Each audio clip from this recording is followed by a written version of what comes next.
Hi, how are you? My name is Houston and welcome back to another video. A couple housekeeping things here and a bit of a disclaimer. For one, I am going to talk about Clair Obscur Expedition 33 in this video, and I am going to go over what I think of the game and kind of make my case for why I think it's Game of the Year, even though I have only finished Act 1. Obviously, you should take everything I say with a grain of salt because one, I'm only done with Act 1. 2, there could be some recency bias involved here, and I mean, I'm not going to deny that. And 3, this is just my opinion, so that's okay if you don't agree. It's not the end of the world. I just want to talk about a game that is really making an impact on me, and one that I can see probably creeping into my top 5 of all time. With that said, let's get into it and talk about why I think that Clair Obscur Expedition 33 is the Game of the Year. Okay, so here we are, and I feel like starting at the home screen is just a great place to start because listen to this song.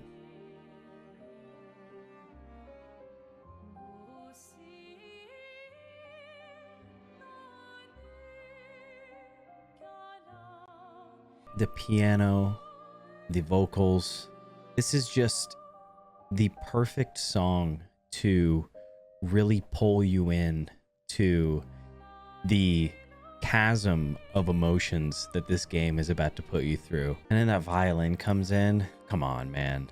It's so beautiful because it's like there seems to be a sense of loss in it and grief, but then you feel inspired to keep going. There's a push in it as well. It's like the punishment and the emotions that are destroying you can't last forever. You know that they're impermanent.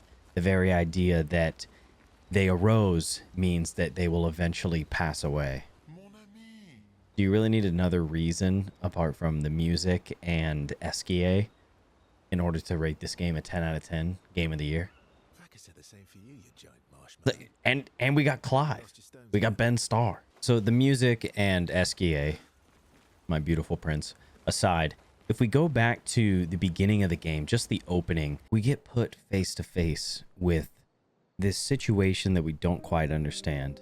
This situation that is so full of loss and sacrifice. And you have these characters that live in this world that who knows why it is the way it is. Maybe that gets revealed later. For me, right now, when I think about it, I think of these characters that are going through loss year after year. They have to face the grief of losing the people they love, the people that they care about, every single year, no matter what. It's not like it's going to happen 20 years, 30 years, or, you know, even 50 years down the line, like most of us can assume will happen in real life. But no, they lose people every single year. You would think that as humans do, these characters would get used to grief. They'd get used to losing people. But it turns out that that seems to be one of the things that not even humans can adapt to. We're so good at figuring out ways to cope with things that happen over and over and over again.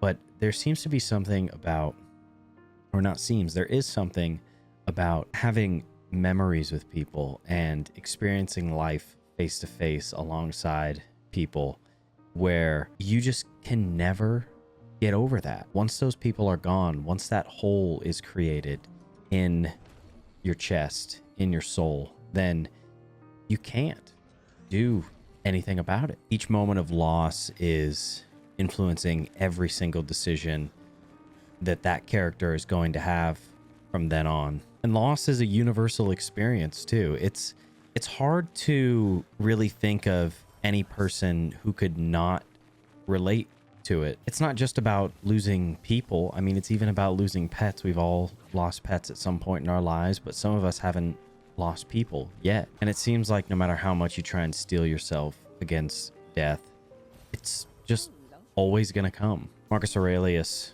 famously said, you could leave life at any moment, so let that dictate what you do now. And even then, like, I know that, and I read about it all the time. There's never, I actually used to believe this. I used to believe that I would not be okay, but I'd be able to handle when someone or something close to me dies. I don't know why I thought like that. Just the naive brain of somebody who read their first philosophy quote. There's no chance that's happening. I mean, unless I was some psychopath. I recently lost an uncle, and I was lucky enough to see him, and I spoke about this in a video a while back. But yeah, I'm really glad that I went to see him, because it was a really good conversation that my girlfriend and I had with him, and it really changed my whole memory of him. And I just recently, like last weekend, went to his celebration of life, so it's fresh on my mind. On the topic of grief and loss, there is another recurring theme in this game about the collective effort that everybody puts in. There's this saying that they're always repeating, and it's for those who come after. And when you think about like the journal in this game, about how you have all these expeditions, each person in that expedition is going with the thought that they are probably going to die, but they are doing it to hopefully gather more information to make it easier for those who come after them to finally defeat the paintress. So there's this collectivism that's like built into the society, because everybody is so tired of living under the thumb of tyranny. Nobody wants to keep watching their family members die over and over again. And who blames them, right? So you have all these characters that are going out pretty much expecting to die, but hopefully their loss, their sacrifice will aid in the expedition that comes after them. There's a legacy that's like built into this society that everybody sort of understands. And you see that at the very beginning when, you know, all these people are swept away during the Gommage, and then the Expedition 33 is so excited, like they're feeling so hopeful, then they land and they get massacred. So while you do have all these great memories of all these people that have gone before you, and that can be quite the burden, that remembrance can also be a strength. And you'll probably see that, or at least I hope that I see that in Mael since the loss of Gustav. All of those themes are very powerful for me, because I feel like they speak to every single person, no matter what kind of game you would typically play. If you give this game a chance, you will find a connection to it. You know, and now would probably be a great time to just talk about like how amazing the combat is. It's really difficult to sell a turn-based combat game to people that have never experienced them before, but I'd say that one that almost every single person has experienced is something like Pokemon. This is hard too. Like being able to read all these enemies and figure out every single combo and parry and dodge, and yeah, it is a tough game. Well, I am playing on expert, I guess. It's not just wait your turn to attack, the enemy attacks, and you have the ability to parry and dodge, even though the parrying and dodging does add a massive level of interactivity to this game. So I think that that is very much worth considering when you think about if you could get into the combat. One thing that's so brilliant to me is that every single character has to be played in a different way. So it's not like you send them out and every person has 6 skills or base attack and that's the end of it. It's the fact that every single skill for each character has to be used in a certain way in order to like maximize their potential. Verso here, for instance, he has a perfection level on the right there, and you upgrade the perfection rank by attacking and not getting hit. Higher ranks increase your overall attack power and unlock new skill effects. So you could see by these 3 skills here, if I have a C rank, I do increased damage. Instead of healing 50%, I do 100%, and again, increase damage. Then if I go over here, more damage, it costs less AP, or it gives me AP when I use it. And that's something to think about just for Verso. So by attacking those enemies right there, I'm up to perfection rank C. So this all-encompassing attack is going to do more damage. And these are very like beginning of the game enemies, so that was a pretty easy battle. But if you go over to Lune or Mael, you'll see that each one of them also has abilities that play into their specific strengths. Speaking of loss and all that, look at all these ships from previous expeditions. So you can see that everywhere these people go, it's not just the fact that they lose people, it's the fact that there are visual reminders for them at every single turn when they finally get over to this continent that the people before them have failed. So if you didn't really want to put in much effort before you got over here, if you already thought it was doomed, after seeing all these ships, how can you expect anybody to really want to try? The overworld in this too is honestly just as beautiful as all the other scenes that are like inside these legacy dungeons. You have such a beautiful use of color and texture, and like, what the hell is that giant dragon looking thing that's floating over there? And then there's like some sort of castle on that floating island. Look at this rich display of color right here. Such bright golden yellows, and then you have the greens and the reds. Yeah, man, it is just such a beautiful game, and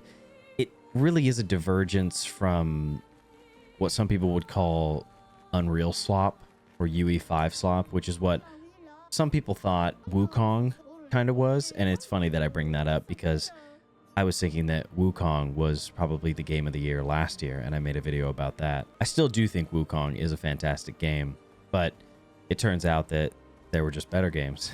I know I have brought it up a couple times, but I really can't overstate how beautiful the music in this game is. And from the vocals to the instrumentation, and the fact that, if this is completely true, they got the two composers off of SoundCloud. There's magic everywhere in the world, and it just shows that when you get the right group of people together, no matter how big, no matter how small, they can create something that is truly breathtaking. Also, I do think that it's worth saying, if it seems like I'm bouncing all over the place here, I am, because I didn't write a script or anything for this video. Another thing that is fairly unique to this game is the fact that you have these things called pictos, and then you have luminas. So the pictos are like perks. They range from applying AP on the battle start, to killing you at the battle start, to doing damage when you die, taking 50% less damage but you can't be healed, and so on and so forth. As you sort of unlock or understand a picto after going into a battle, I believe it's 4 times with it, it turns into a lumina. And when you have luminas, they can be applied to any character. So you can only use 3 pictos, but no matter how many lumina points, or by how many lumina points you have, you can apply a bunch of pictos to your character. So you can build your character way out into like AP or stun, or, you know, really whatever you want. You can get super creative. Like, there are people out there that have built their characters to not even attack, and so they do something ridiculous, like you auto die at the start of a battle, but when you die you do so much damage because you like explode or whatever, that it just ends the battle immediately. So it's sort of like this ridiculous god build where you don't even actually have to play the game. Obviously any sane person would not want to do that, but you can see the potential in customization for each character when you look at the pictos and the luminas and figure out how to build characters how you want. I don't want to touch on every single little thing, but it's worth mentioning for a moment the creation of these guys, the Gestals. I mean, they have their own language that is just so fun sounding and all that, but their village is a place that is just like, it's so full of just like wonder and happiness, and it's such an interesting like reprieve, or like a break from just the chaos and the suffering that the main characters are going through, or that every person, every human being in this game is going through. Overall, I'm sure you can guess that I really do enjoy this game, and like I said, I think that it will probably end up being a game that I think about for a long time, and that might even end up in you know, my top 5 on Backlogged. Like I said in the beginning, the big thing for me in this game is the exploration of philosophy. And you know, if you know me, you know that that stuff means a lot to me, and I'm constantly thinking about it in my own life. And I think that it would be good for, well, a lot of people to think more about that, especially about something like loss. Loss is one of those things that, well, it's one of the hardest things that all of us will ever go through, and it will never get any easier. If we are in a place where we don't know how to cope with the loss of something, and we can find some sort of solace in the media that we expose ourselves to, whether it's, you know, a story we read or a game we play or a movie we watch, then I think that that's one of the most profound things about art. And it's not like every piece of art has to touch you in a deep philosophical way, but I think that the truly great ones do that. That's why so much of me believes that this game probably deserves Game of the Year, and I'm not even done with it. There's this Albert Camus quote, and it's, "In the depths of winter, I found within myself an invincible summer." There's something to be said about the fact that even though we go through grief, we go through loss, it's not permanent. We're thrown into a world without guarantees. For the characters in this world, they have one guarantee. I mean, we have a guarantee in real life, and it's that it will end. But these people have a sort of expedited version of that. They have the gommage. Whether their life will end from some unfortunate sickness when they're younger, or when the gommage finally hits their year, it will end for them. And that's something that I think many of us can learn from, because when you think about your life, you think that you have this guarantee that you're going to live till like 80 or whatever. But in a sense, the gommage is almost like each moment passing for each one of us. It doesn't have to be the eradication of your actual life. It can just be the moments that you have. And it can be this idea that you are always losing time, the sort of philosophical side of little death, or la petite mort. I don't even know if I'm pronouncing that right. There are these little deaths all the time.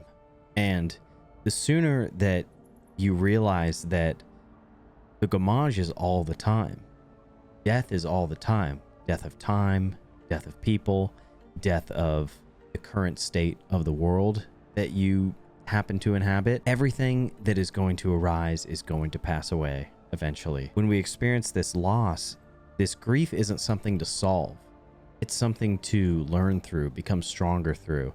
And as I continue to experience this game, I hope that I see these characters realize that while life is very hard, it is something that you must endure. There's no meaning that is inherently given to any of this, to any of our lives.